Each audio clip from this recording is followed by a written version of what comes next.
विष्णोर्नाम सहस्रं मे शृणु पापभयापहम् यानि नामानि गौणानि विख्यातानि महात्मनः ऋषिभिः परिगीतानि तानि वक्ष्यामि भूतये ऋषिर्नाम्नां सहस्रस्य वेदव्यासो महामुनिः छन्दोऽनुष्टुप् तथा देवो भगवान् देवकीसुतः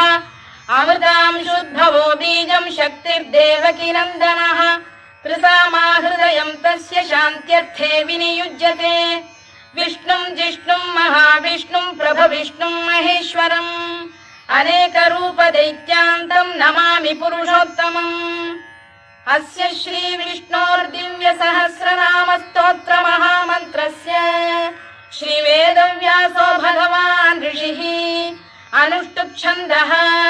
श्रीमहाविष्णुः परमात्मा श्रीमन्नारायणो देवता अमृता